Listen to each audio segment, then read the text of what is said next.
Google him and read about that. He's currently the chair of Sidley's Emerging Companies Venture Capital Group, and he's going to talk about the dynamics of engaging with investors, including venture capital firms as well as other investors. It's a really important part of being an entrepreneur. He's so well respected in the Valley, and I'm just delighted to be able to introduce him today.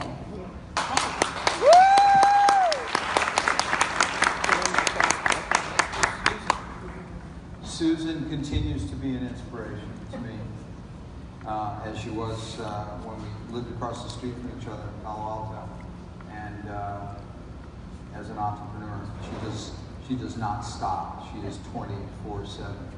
I really enjoyed being around for the last session, and I would say that if you're interested in going down that path, a book to check out is called Measuring What Matters by John Doerr from Kleiner Perkins.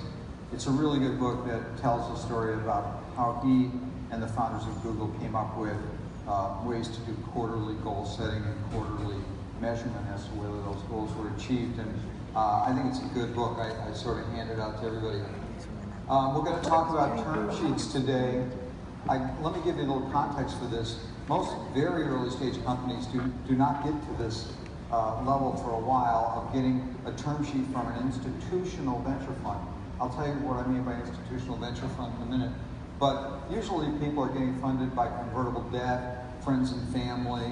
Your Uncle Bob gives you a check for $2,000. You know, that's kind of the normal way that people fund when they're getting going. So the presumption here is that you've gotten the company to a place where you're ready to engage with an institutional venture investor. And I'll tell you what that means. I think it's a good thing. It's a good step on your path. But what I'm going to try to provide you with today is some context for those discussions. I'm not going to get into the specifics of the term sheet until sort of the last half of what we're talking about, but I want to start by telling you the things that I didn't know when I was beginning and try to give you some context for what it means when you start to engage with venture capital firms.